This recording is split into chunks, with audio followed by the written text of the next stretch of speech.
네, 오늘 예배에 나오신 우리 성도님들 주의 이름으로 환영하고 축복합니다. 큰 은혜 있기를 바랍니다. 오늘 읽은 본문 중심으로 설교 제목을 간구, 기도를 기뻐하시는 하나님 이렇게 붙였습니다. 오늘 본문은 기도에 대한 내용이에요. 예수님께서 산상수훈을 말씀하시는 중에 기도에 대한 교훈을 주셨는데, 여러분 우리 신앙생활 중에 너무나 중요한 요소들이 많지만 그 중에서 사실 기도만큼 중요한 거 있을까라고 생각될 만큼 기도는 너무나 중요한 요소입니다.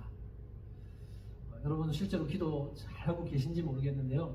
기도는 눈에 안 보여요. 눈에 안 보여서 당장 결실이 안 드러나는 것 같아도 눈에 보이지 않는 이 기도가 굉장한 능력을 가지고 있습니다.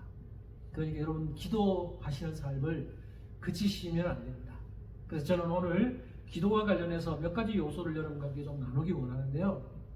한 3가지 정도를 나누고 싶습니다. 첫 번째는 기도가 뭔지를 한번 좀 생각해 보고 싶고, 두 번째, 우리가 왜 기도해야 하느냐, 다르게 말하면 하나님께서는 왜 기도를 요구하시느냐, 세 번째, 우리가 기도할 때 응답받지 못하는 기도가 있는데 또 그 부분에 대해서도 한번 생각해 보려고 합니다.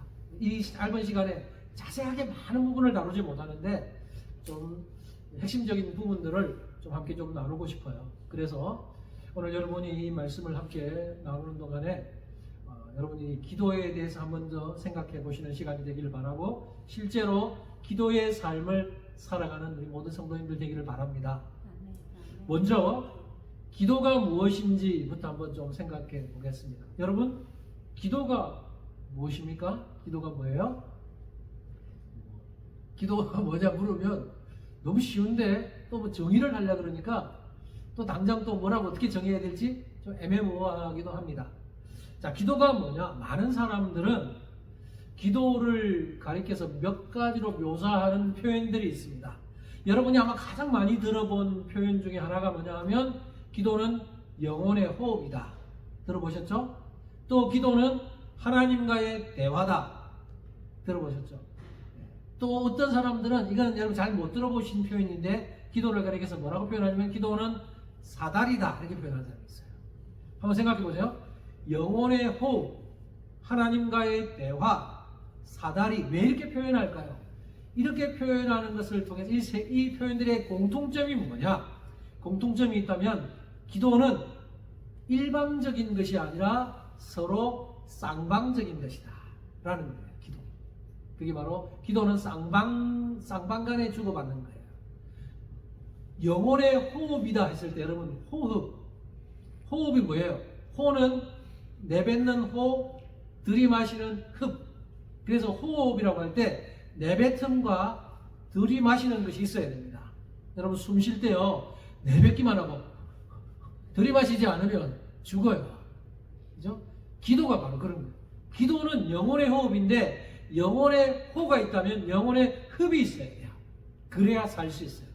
기도는 바로 영혼의 호흡이라고 말합니다. 또 기도는 하나님과의 대화라고 말해요. 여러분, 대화는 뭐예요? 대화는 서로 주고받는 것입니다. 그죠? 주고받는 것이 아니면 대화가 아니죠. 대화는 주고받는 거예요. 하나님과의 대화, 기도를 하나님과의 대화라고 말할 때 주고받음이 있어야 되는 거예요. 만약에 누군가 대화한다고 하면서 막 나만 이야기하고 상대방의 말을 듣지 않으면 그건 대화가 아니에요. 나 혼자 막 말하는 거, 나 혼자 뭐 조곤조곤 말하면 이건 독백이에요.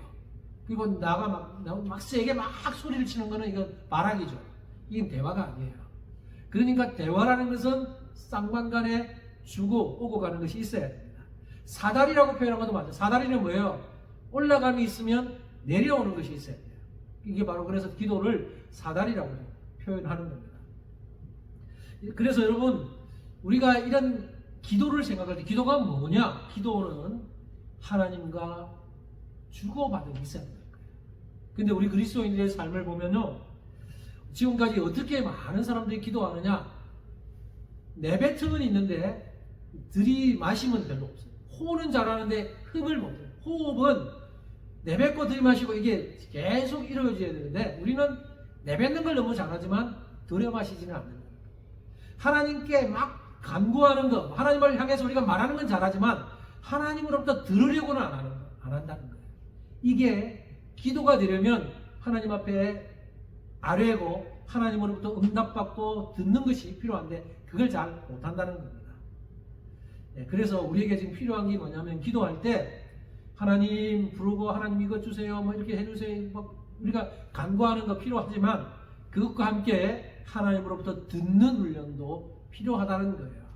그래서 하나님이 우리에게 뭐라고 말씀하시는지를 잘 듣는 것도 기도의 연장선상에서 필요한 것입니다. 자, 그러면 여러분 하나님의 말씀을 어떻게 듣습니까? 하나님의 말씀을 여러분 듣고 계십니까? 하나님의 말씀을 어떻게 들어야 할까요? 이 하나님의 말씀을 듣는 것과 관련해서 여러분 한 가지 오해할 수 있는 것을 좀 짚고 넘어갈까 합니다. 우리가 하나님의 말씀을 듣는다고 할 때 어떤 사람들은요 마치 하나님께서 우리에게 육성으로 하나님의 그 친히 찾아오셔서 음성을 들려주시는 것을 통해서 우리에게 말씀하시는 직접 계시를 생각하는 분들이 있습니다. 그러나 제가 지금 말하고자 하는 것은 하나님의 직접 계시가 아니에요. 하나님이 우리에게 기도하면 병윤아 아무개야 이렇게 해라 이렇게 직접 계시로 들려주지는 않는다는 겁니다. 학자들은요 오늘날의 시대를 가리켜서 하나님의 직접 계시가 종결된 시대라고 말합니다. 좀 더 구체적으로 말하면 하나님의 우리에게 찾아오셔서 직접 말씀하시는 것은 이제 끊어진 시대라고 말해요. 여러분 물론 구약 시대에는 하나님의 직접 계시가 있었어요. 그죠? 우리가 구약 성경을 읽다 보면 하나님이 직접 나타나셔서 말씀하시거나 천사를 보내시거나 그래서 직접 말씀하십니다. 아담아 내가 어디 있느냐? 아브라함아 너의 아들 이삭을 나에게 제물로 번제로 바쳐라. 모세야 너는 이제 저 애굽 땅으로 가서 나의 백성을 이끌고 나와라. 하나님께서 그렇게 직접적으로 말씀하셨습니다. 구약 시대에는 직접 계시가 있었어요. 하지만 이러한 직접 계시의 한계가 있습니다. 이런 직접 계시에는 제약이 따르는데요. 그 제약이 뭐냐면 하나님께서 모든 하나님의 백성들에게 다 직접 말씀하시지 않고 특정한 몇 사람에게만 직접 이렇게 계시를 주셨다는 거예요. 그러니까 이스라엘 백성들이 얼마나 많아요.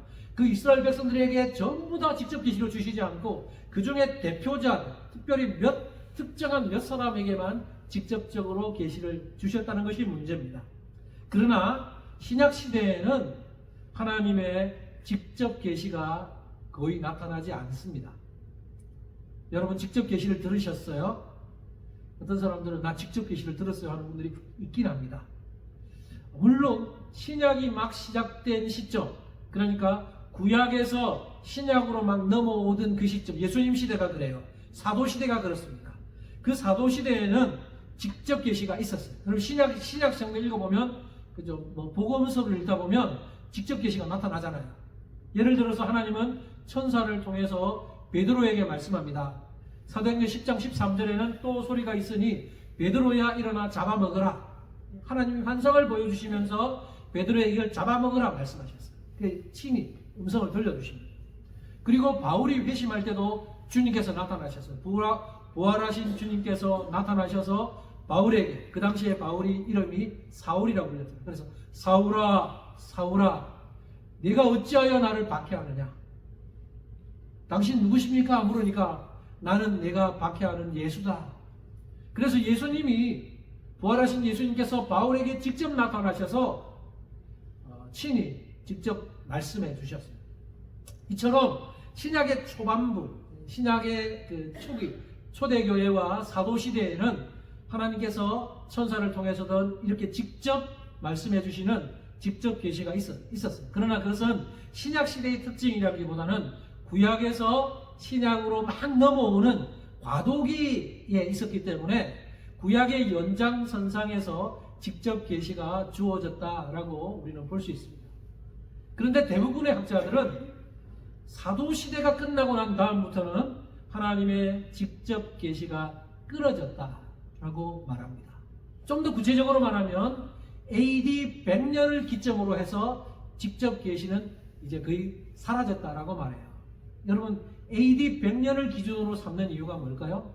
AD 100년은 어떤 시기입니까?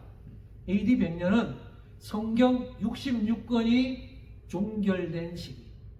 다시 말해서 성경의 마지막 책인 요한계시록이 다 기록된, 요한계시록이 딱 기록돼서 딱 끝나버린 시기가 AD 100년 정도예요. 그래서 AD 100년 정도를 기점으로 이제 하나님의 직접 계시는 끝이 났다라고 말합니다.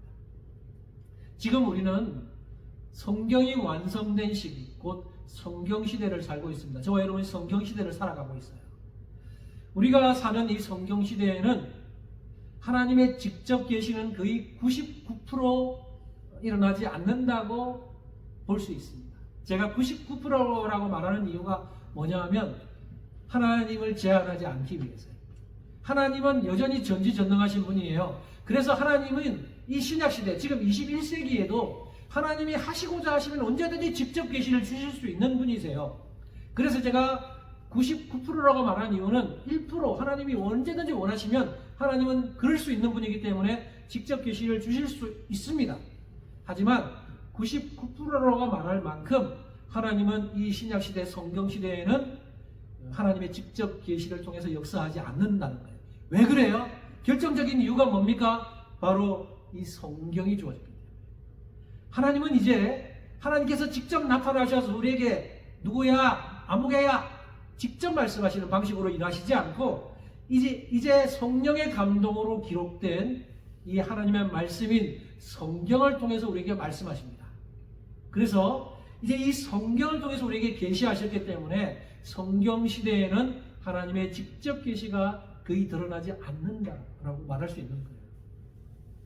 여러분, 우리는 성경을 통해 들어요. 여러분, 성경을 읽으면서 하나님의 말씀을 듣습니다. 또 성경을 해석하고 성경을 주해하는 이 목회자의 설교를 통해서 하나님의 말씀을 듣습니다. 또한 여러분이 개인적으로 성경을 묵상하고 큐티하는 것을 통해서 하나님의 말씀을 듣습니다. 이제 하나님은 그런 방식으로 하나님의 말씀을 우리에게 전해주시는 거예요. 그래서 성경 시대에는 거의 이 하나님의 직접 계시가 나타나지 않습니다. 제가 아까 1%의 그 상황을 이야기했는데 지금도요, 저 선교지, 그죠? 하나님의 말씀이 들어가지 않은, 복음이 들어가지 않은 선교지에서는 여전히 하나님의 직접 계시를 들었다고 하는 그런 감정들이 들려옵니다. 충분히 저는 그럴 수 있다고 생각해요. 왜냐하면 그 선교지, 예수님을 믿지 않는 그곳에, 복음이 전혀 전해지지 않는 그곳에 복음을 전하기 위한 특별한 방식으로 하나님께서 그런 직접 계시의 어떤 자연적인 그런 역사를 통해서 하나님의 백성을 만들기 위해서 하는 그런 방법을 사용할 수 있지만, 오늘날 우리가 이렇게 복음이 전해진 성경을 가지고 있는 우리에게는 이 성경을 통해서 말씀하시는 것이 하나님이 일하시는 방식이라는 거예요. 그래서 여러분이 이제는 어떤 신비적인 방법으로 하나님의 직접 계시를 들으려고 하는 생각은 하지 않는 것이 좋습니다. 한국 사람들은 자꾸 신비적인 것을 좋아해요. 그래서 성경 읽으면서 성경을 통해서, 아니 목사님의 설교를 통해서 하나님의 말씀, 하나님께서 나에게 말씀하시는 것에 대해서는 좀 시시하다고 생각하는 경향이 있는 것 같아요. 그거 말고, 그런 거 말고 나는 특별하게 하나님이 나에게 딱 나타나셔가지고 아무개야 이렇게 해라, 이런 걸 자꾸 기대하는 거예요.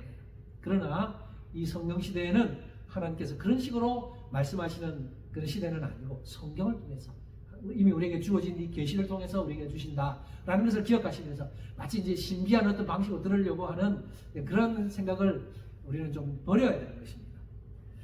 자, 여러분, 하나님 말씀을 잘 듣고 계십니까? 신비한 방법이 아닌 하나님의 말씀을 통해서 오늘도 우리에게 말씀하실 수 있어요. 그죠?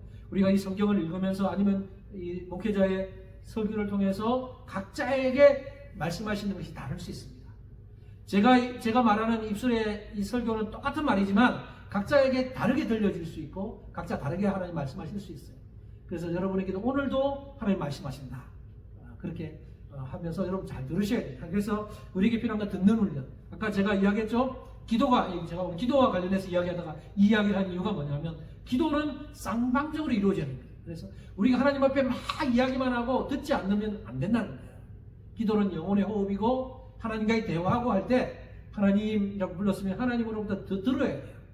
내가 말한 것이 맞는지, 하나님도 어떻게 말씀하시는지, 그래 듣는 훈련이 필요하다는 겁니다. 그래서 기도가 제대로 된 기도가 되기 위해서는 우리가 하나님께 간구하는 것과 아울러서 하나님을 듣는 것도 함께 해야 제대로 된 기도를 할 수 있다는 것을 기억하시기 바랍니다.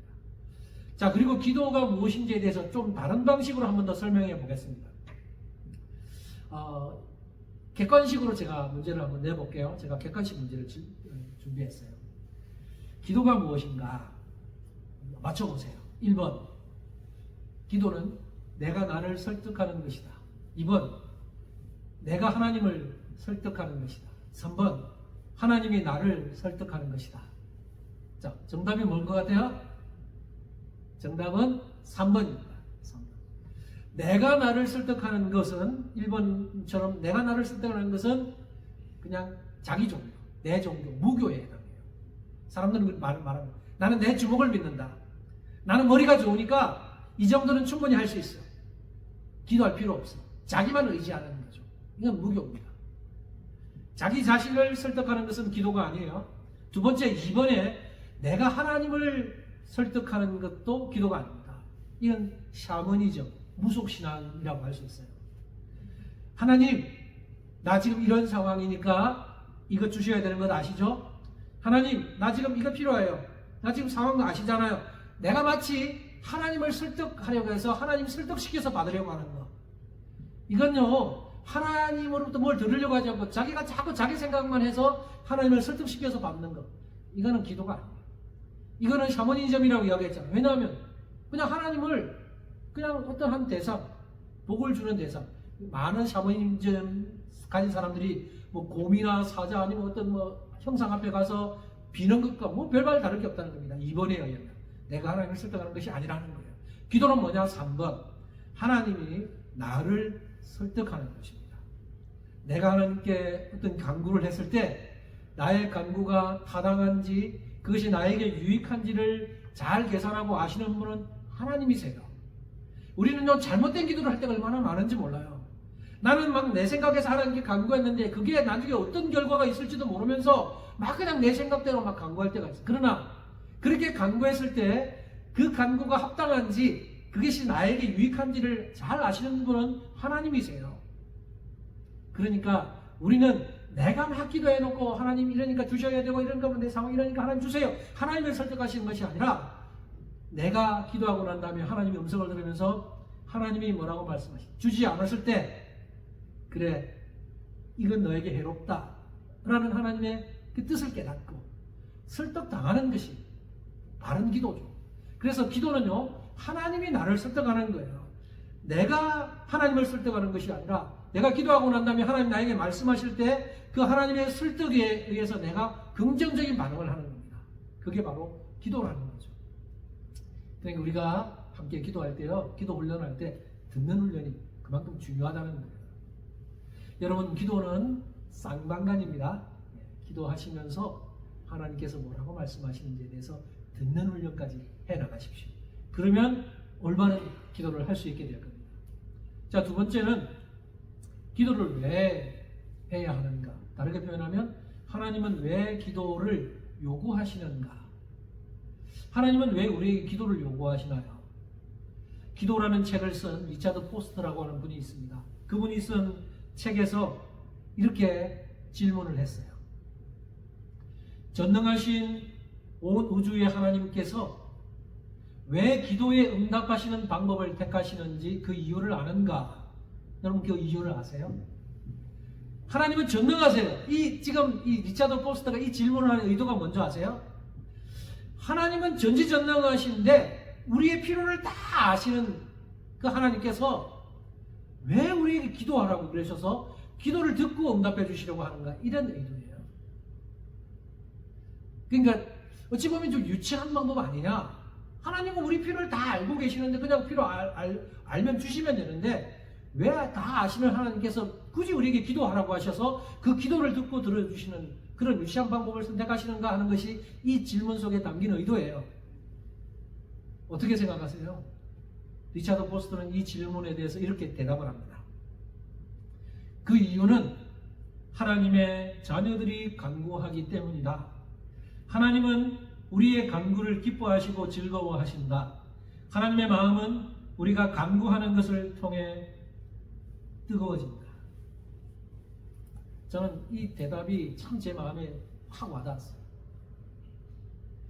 이 리차드 포스트가 스스로 답변하는 이 답변의 요점이 뭐냐면 하나님과 우리의 관계성 때문이라는 거예요. 아버지와 자녀와의 관계성 때문에 하나님은 기도를 요구하시고 그 요구한 것을 들어주시는 방식으로 일하신다는 거죠. 좀 더 이야기해 볼게요. 우리 아버지 되시는 하나님께서 자녀들의 필요를 다 알고 계십니다. 저와 여러분의 필요를 다 알고 계세요. 그렇다 하더라도 아버지는요, 자녀들이 필요한 것을 요청할 때 너무나 뿌듯하고 기쁘다는 것입니다. 이게 어찌 보면 유치해 보이는 방법처럼 보일지 모르지만 하나님은 자녀들의 간구를 듣고 응답해 주시는 방식으로 일하신다는 거예요. 육신의 부모도 마찬가지잖아요. 저는 전지전능한 아버지가 아니기 때문에 우리 두 자녀의 필요를 다 알지는 못해요. 하나님은 그러나 다 아세요. 저는 우리 두 아들들의 필요를 다 알지는 못하지만 그래도 우리 두 아들이 아빠 이거 좀 해주세요. 이거 필요해요. 이렇게 요구할 때 아빠로서 굉장히 뿌듯하고 자부심이 있습니다. 아, 저놈들이 그래도 아빠 이게 요구하는구나. 이게 아빠로서 느끼는 자부심이에요. 부모로서 느끼는 자부심. 하나님의 마음도 그렇다는 거죠. 그래서 푸시드라고 하는 사람은 이렇게 말을 했어요. 한번 들어보십시오. 사랑은 이미 알고 있는 것이라도 들어보기를 좋아한다. 또한 사랑은 주고자 하는 것도 요청받기를 원한다. 우리 아들들 되게 사랑하고 하나님도 우리를 되게 사랑하는 거죠. 그죠? 자녀들 되게 사랑. 그러나 사랑이라는 것은요, 이미 알고 있는 것이라도 들어보기를 좋아한다는 거예요. 이걸 주려고 하는데 주고자 하는 것도 요청받기를 원한다는 거예요. 굉장히 좀 의미 있는 말이라고 생각이 듭니다. 여러분, 우리 아버지 되신 하나님 아버지는 자녀들인 우리가 간구하는 것을 너무너무 기뻐하신다는 거예요. 하나님은 우리가 간구할 때 마음이 뜨거워진다고 그랬잖아요. 아까 우리가 무엇을 하는 게 기도하고 간구할 때 하나님 마음을 뜨겁게 하는 겁니다. 하나님 그걸 기뻐하신다는 거예요. 우리가 간구하는 내용이 사소하고 지극히 개인적인 것이라 하더라도 하나님은 외면하지 않으신다는 겁니다. 그런 간구를 듣기를 원하신다는 거예요. 기도해라. 나에게 제발 좀 요구해라. 그것이 하나님 아버지의 마음이라는 거예요. 왜냐하면 우리가 자녀이기 때문에. 어떤 사람들은요, 지극히 사소한 것까지 구하는 것은 좀 그렇다 그러면서 어떤 사람들은 막 오해해요. 나의 아주 사소한 문제들까지도 하나님께 간구하는 것은 그러니까 영적으로 좀 미성숙한 사람들이 기도하는 거고, 실제로 성숙한 자의 기도는 그런 거는 간구하지 않고 하나님의 본질에 대한 기도, 찬양과 감사와 이런 기도를 드리는 것이 성숙한 자의 기도다라고 말하는 사람들이 있지만 아니에요. 그런 게는 잘못된 영성에서 나온 겁니다. 성경에서 기도라는 말이 많이 나오는데 기도에 해당하는 히브리와 헬라어 단어 속에 담긴 뜻이 뭐냐면 간구하다, 요청한다는 뜻이에요. 그러니까 기도라는 말은 그 자체는 바로 간구하는 겁니다. 요청하는 거예요. 우리 아버지께 요청하는 겁니다.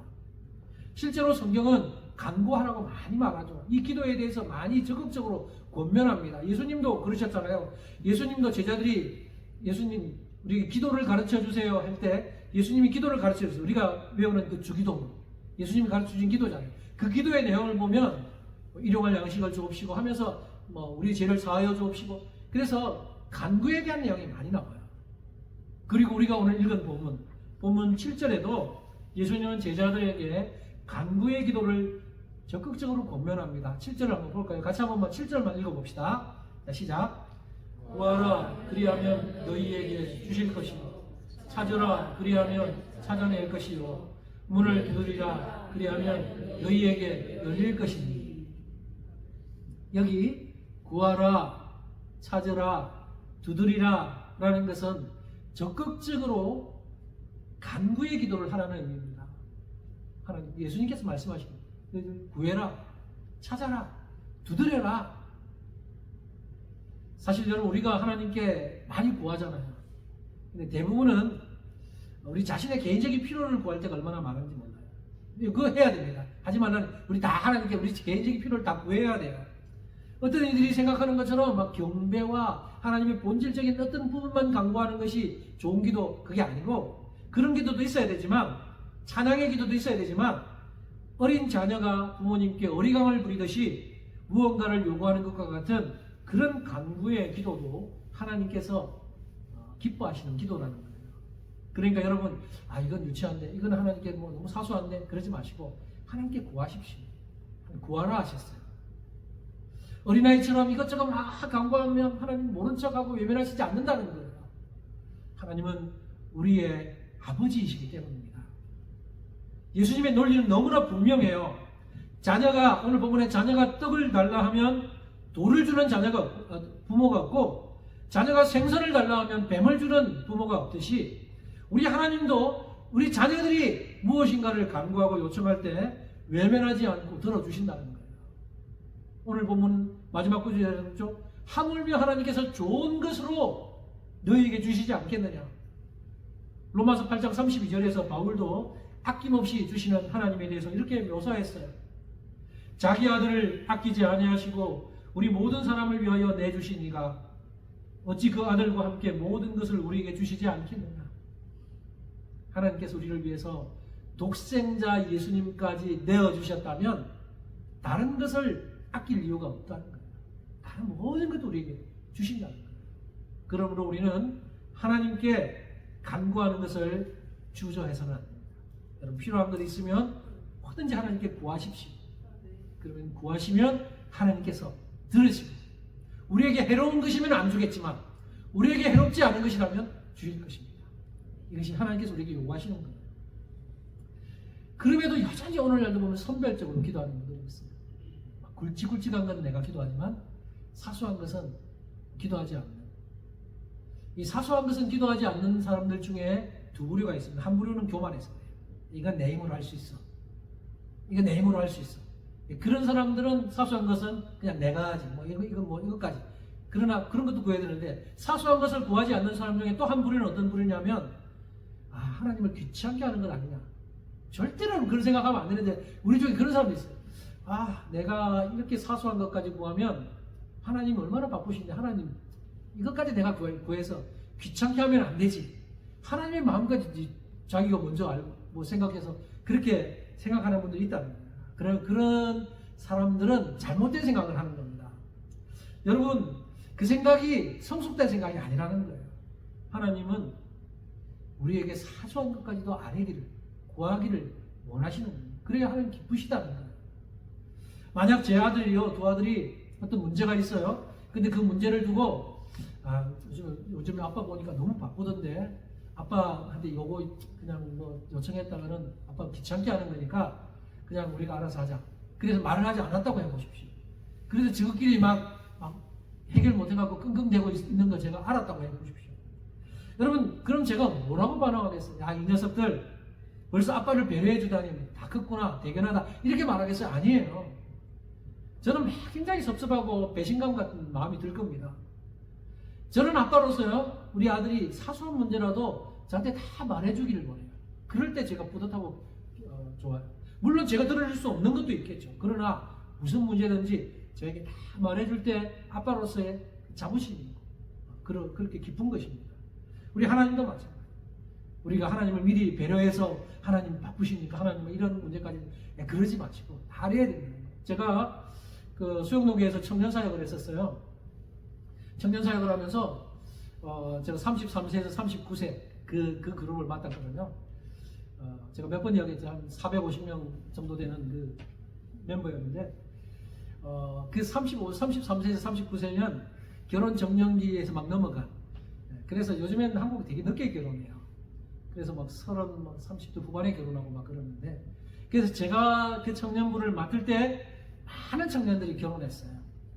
결혼하면 저한테 결혼 주례를 부탁합니다. 저는 평생 주례할 걸 그때 주례 다 했어요. 제가 생각하면 한 100번 주례한 것 같아요. 바쁜 날은 토요일날 주로 결혼식이 있는데 하루에 3번까지 주례해봤습니다. 11시, 1시, 3시. 해운대에서 이렇게 왔다 갔다 하면서 바빠서 막 갔다 왔다 하는 거예요. 근데 이제 그 가운데 제가 이제 핵심 멤버로 있었던 그 마을장 같은 이제 그런 게 있어요. 여러분 사람 리더로 하면 리더의 핵심 리더. 그 중에 한 김모 자매라는 자매가 있는데 그 자매가 결혼식을 앞두고 제가 정말 바빴거든요. 수영대에서 정말 바쁘게 사역했어요. 집에 들어가면 12시, 밤 12시. 너무 바쁘게 사역한 건 맞는데 그래도 토요일도 결혼식 한다고 막 다니고 그랬는데 그 자매가 저를 보고 혼자서 판단한 거예요. 우리 목사님 요즘 너무 바쁜데 자기 결혼식, 중요한 결혼식을 앞두고 내가 결혼식 부탁하면, 주례 부탁하면 목사님 너무 귀찮게 하고 힘들게 할 수 있겠다 싶어서 본인이 결혼식 주례를 수영동에 다른 목사님들이 참 많은데 자기가 모르는 다른 목사님께 부탁을 한 거예요. 그걸 제가 나중에 알았어요. 나중에 본인이 목사님 너무 바쁘실 것 같아갖고 제가 다른 분에게 부탁했어요. 근데 그 다른 분에게 부탁할 때가 자기가 좋아하는, 자기가 알고 있는 다른 분에게 부탁했으면 제가 섭섭한 마음 없겠죠. 그럴 수 있죠. 저한테 기도 부탁 안 해도 상관없는데 혼자서 그런 생각하면서 마치 제가 바쁠 것 같다고 생각을 해서 말 안 하고 모르는 분에게 부탁했다는 게 굉장히 너무 섭섭했어요. 왜 제가 안 해주겠어요? 아무리 바빠도 그거 안 해주겠어요. 네, 그런 거죠. 하나님의 마음도, 우리와 하나님과의 관계도 그런 것 같습니다. 여러분, 하나님께 무언가를 간구한다고 할 때 우리는요, 아빠로서의 하나님, 아빠 하나님의 그 심정을 좀 생각할 필요가 있습니다. 우리에게 어떤 문제가 있든지 우리의 아빠 되신 하나님은 그 문제들을 공유해 주기를 바라세요. 네 혼자 끙끙대면서 가지고 있지 말고 나 앞에 나와서 나한테 좀 아뢰라. 나에게 좀 알려라. 하나님 모르시겠어요? 하나님은 전지전능하신 거 다 알아요. 알지만 하나님은 그 문제를 가지고 하나님 앞에 나오기를 바라세요. 기도하기를 바라시는 겁니다. 간구하기를 바라시는 겁니다. 그럴 때 하나님이 우리의 기도를 들으시고 기뻐하시고 그 기도에 대해서 반응하시는 것입니다. 여러분, 이 문제를 꼭 기억하시면서 하나님이 왜 기도를 요구하시는가? 우리가 왜 기도해야 하느냐? 우리와 하나님의 그 아버지와 자녀의 관계였어요. 하나님은 우리가 간구할 때 기뻐하시고 뿌듯해하시고 마음이 뜨거워지는 그 하나님 앞에 우리가 나아가서 우리의 필요를 아뢰는 거예요. 이게 기도입니다. 이 기도를 하나님 앞에 하시기 바랍니다. 한 가지만 더 살펴볼게요. 마지막으로 한 가지 살펴보기를 원하는 것은 응답 없는 기도의 문제입니다. 여러분, 기도한다고 해서 다 응답받는 거 아니잖아요. 이게 굉장히 곤란한 문제. 예수님 말씀하신 말씀 가운데 마가복음 11장 24절 이렇게 말씀하셨어요. 그러므로 내가 너희에게 말하노니 무엇이든지 기도하고 구하는 것은 받은 줄로 믿으라. 그리하면 너희에게 그대로 되리라. 믿음으로 간구하면 이루어진다고 말씀하시는데 우리가 실제로 신앙생활 하다 보면 하나님께 간절히 간구했지만 응답받지 못할 때가 있습니다. 물론 응답이 좀 더 늦게 이루어지기도 하고 응답이 거절되기도 하고 하지만 응답되지 못할 때 우리는 굉장히 난처하고 힘듭니다. 신앙이 좋은 사람들도 기도하고 응답되지 않을 때 참 마음이 쉽지는 않아요. 우리가 가족 가운데 병에 걸려서 죽어가는 가족을 위해서 기도할 때 하나님 살려주세요. 아니면 내 가족 중에 믿지 않는 가족, 하나님 예수 믿고 구원받게 해주세요. 내 가족, 우리 아버지 아니면 내 자녀, 친척들 기도할 때 그 기도가 응답되지 않아요. 저도 지금 우리 팔촌까지 시골에 살았을 때 우리 팔촌 형님들 생각날 때마다 이름을 불러가면서 하나님 그분들하고 지금 연락도 거의 잘 안 되고 있지만 제발 좀 그분들도 누군가 그 가정에 한 명이라도 예수 믿어서 그 가정에 예수 믿게 해주세요 라고 기도는 합니다. 그런데 여러분, 기도 응답이 안 될 때 있습니다. 그럴 때 참 좀 난처하기도 하죠. 그래서 우리는 보통 어떻게 생각하냐면 하나님의 뜻이 있겠지, 아직 때가 아닌가 보다, 그러면 스스로 위로를 할 때가 있습니다. 물론 그럴 수도 있어요. 그러면서 그냥 하나님 앞에 잠잠히 있습니다. 그러나 어떤 사람들은 막 과격하게 하나님 막 하늘을 향해서 막 삿대질을 하고 왜 기도 안 들어줍니까? 하나님 살아계신 거야. 그 마음, 저도 가끔씩은 그 마음이 이해될 때 하나님 정말 안 들어주시는 것 같아요. 근데 여러분, 그런 문제 앞에서, 이런 응답 없는 기도 문제 앞에서 우리가 어떻게 반응하고 어떻게 이해해야 할까? 이 문제에 대해서 간단하게만 좀 나누고 정리하겠습니다. 너무 어렵죠. 리차드 포스트 목사님이 이 문제, 응답받지 못하는 그 기도의 문제를 두고 이렇게 말을 했어요. 그분의 말을 들어보십시오. 여기서 우리가 할 수 있는 일은 하나님의 오묘하신 방법을 바라보는 것뿐이다. 유리를 통해 보듯 희미하게 볼 뿐이다. 그러나 장차 올 세대에서는 주께서 우리를 온전히 아는 것 같이 우리도 온전히 알게 될 것이다. 무슨 말이냐면 지금 당장 응답되지 않는 이 문제를 두고 이 리차드 포스터가 기도에 대해서 책을 쓰면서, 이분은 기도에 대해서 아주 깊이 연구하신 분이지만 그냥 하나님의 그 오묘하신 것 가운데 여기서 알 수 없는 희미하게 볼 수 있는 것뿐이고, 장차 다음 세대 하나님 나라에 갔을 때 확실하게 알게 되는 것도 있다라는 것을 밝힙니다. 그러니까 여러분, 우리가 응답되지 않는 문제에 대해서 다 알 수 없어요. 언제 하나님 알려주시는 때도 있지만 다 모르고 천국 가서 알게 되는 것도 있을 겁니다. 근데 천국 가서 왜 하나님 그때 이 기도를 안 들어주셨어요? 라고 알고 나면, 이래서 안 들어주셨구나 라는 것을 깨닫고 감사하게 될 때도 있다는 겁니다. 그것을 포시도라고 하는 분이 이렇게 이야기를 해요. 그 포시도의 말을 한번 들어보십시오. 언젠가 우리는 하늘나라에 가서 하나님의 위대한 거절이 때때로 우리의 가장 진실한 기도에 대한 진실한 응답이었다는 사실을 알고 감사하게 될 것이다. 하나님께서 우리가 기도할 때 거절하시면 마음 아프잖아요. 안 들어주시면 힘들어도. 그러나 하나님의 그 거절이 때로는 하나님의 가장 진실한 응답이었다는 것을 여기 이 땅에서는 몰랐는데 천국 가서 그것을 알고 나서 감사하게 될 날이 온다는 겁니다. 여러분, 지금도 이해 안 되는 것 있죠? 왜 하나님 이거 안 들어주실까? 저도 있어요. 왜 그럴까? 우리 지금 모르는 것도 있지만 그것을 언젠가는 뚜렷하고 명확하게 보는 때가 반드시 온다는 사실을 기억하면서, 혹시나 여러분 삶 가운데 기도에도 응답되지 않을 때 그 시각으로 바라보시면서 하나님의 뜻, 하나님께서 하나님의 방법대로 하나님의 뜻이 이루어질 것, 응답되지 않아도 그것은 하나님의 다른 뜻이고 나에게 유익이 되지 않기 때문에 주시지 않은 것일 수도 있다는 사실을 기억하면서 잘 받아들이셨으면 좋겠습니다. 그리고 응답되지 않는 문제는요, 굉장히 복잡하기 때문에 어떤 사람에게는 응답이지만 어떤 사람에게 응답이 아닐 수도 있어요. 예를 들면 우리 한국과 미국이요, 야구 결승전을 한다고 한번 가정해 봅시다. 여러분, 한국과 미국이 야구 결승전 해요. 어느 팀 응원하실래요? 어느 팀 이기라고 기도하실래요? 예를 들어, 하나님, 우리 한국이 이번에 꼭 결승전에서 이겨서 승리하게 해주세요. 한국에 있는 기독교인들은 그렇게 기도해요. 근데 미국에 있는 기독교인들은 하나님, 우리 미국 팀이 이기게 해주세요. 기도할 거예요. 자, 그러면 똑같은 상황이에요. 근데 기도는 한국의 기독교인들과 미국의 기독교인이 다르게 기도해요. 근데 결과가 나왔어요. 결과가 났는데 한국의 야구팀이 이겼어요. 우승했어요. 그러면 한국의 기독교인들은 기도 응답을 받은 거지만 미국의 기독교인들은 기도 거절을 당하는 거예요.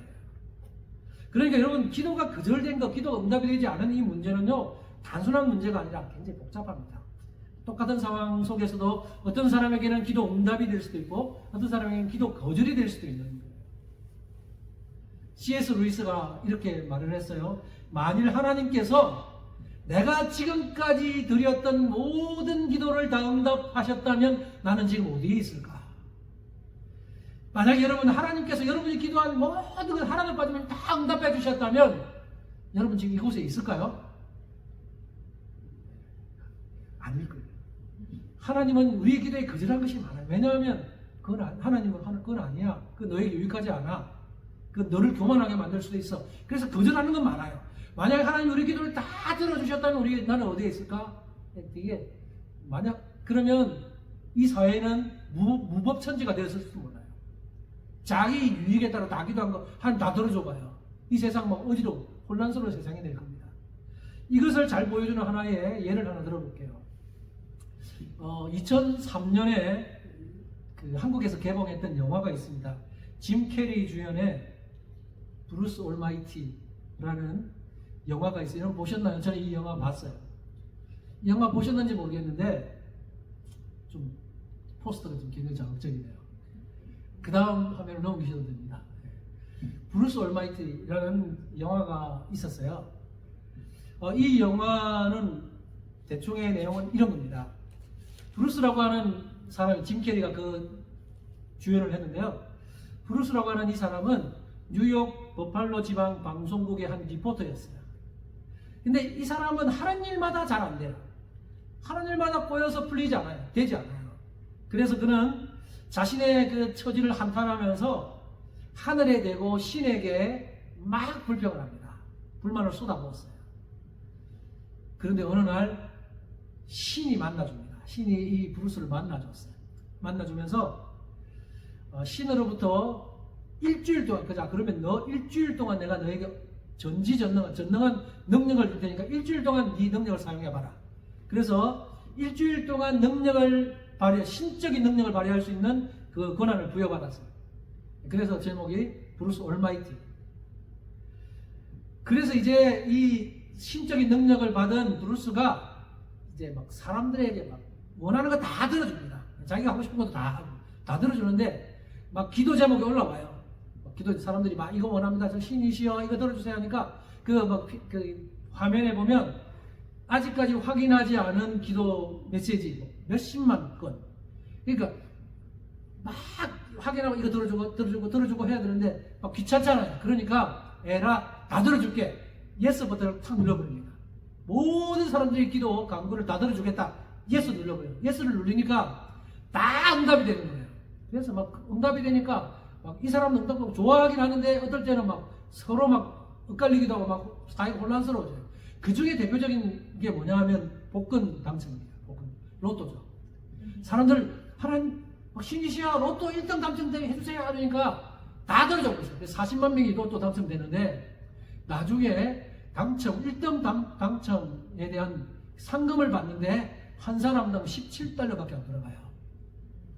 그러니까 사람들이 막 폭도를 이렇게 뭡니까? 나 이 1등 당첨됐는데 17달러밖에 안 주다냐. 그런 일이 일어나는 겁니다. 이것은요, 기도 응답이 결코 단순한 문제가 아니라 하나님께서 다 들어주시지 않아요. 우리에게 해롭거나 우리에게 도움이 안 되는 것은 다른 방식으로 들어주시고 그러시는 거예요. 그래서 여러분 기도 응답이 없는 것에 대해서 여러분 그렇게 얘기해요. 하나님 왜 안 들어줍니까가 아니라 하나님의 뜻이 있음을 알고 그렇게 이해하셔야 우리가 바른 기도를 할 수 있는 거예요. 이제 말씀을 정리하겠습니다. 우리는 오늘 기도의 여러 측면을 살펴보았는데요. 오늘 나눈 말씀 가운데 여러분 딱 한 가지만 좀 기억했으면 좋겠습니다. 그것은 바로 우리와 하나님과의 관계성, 아버지와 자녀, 아빠 하나님과 자녀와의 관계성만 기억하십시오. 우리가 어떤 사소한 문제가 있다 하더라도 간구해야 하는 이유가 있다면 바로 우리의 기도를 들으시는 분은 우리 아빠 하나님이시기 때문입니다. 우리의 기도를 듣는 분이 아빠 하나님이시고 우리는 그분의 자녀이기 때문에 사소한 것까지도 여러분 알으십시오. 그 아빠 되신 하나님께서 판단하실 거예요. 때로는 안 들어줄 수도 있습니다. 우리에게 해로우면. 그러나 우리가 기도했다는 그 자체만으로 하나님은 기뻐하세요. 하나님은 마음이 뜨거워지는 겁니다. 이 사실을 꼭 기억하시면서 여러분 기도 응답은 하나님께 달려 있지만 우리의 의무는 그 아빠 되신 하나님께 열심히 간구하고 기도해야 된다 라는 생각 가지면서 기도하시기 바랍니다. 여러분 자신을 위해서 기도하시고 여러분 가정을 위해서 기도하십시오. 교회를 위해서 기도하시고 나라와 민족을 위해서 기도하십시오. 여러분 요즘에 얼마나 기도할 게 많습니까? 내 생각과는 달라도 하나님의 뜻대로 반드시 응답해 주실 거니까 우리는 기도하는 일을 멈추지 말고 우리 아빠 되신 하나님 앞에 기도하면서 하나님의 마음을 기쁘시게 하고 하나님을 뜨겁게 해드리는 그런 우리 모든 성도님들 되기를 주님의 이름으로 축복합니다. 기도하겠습니다.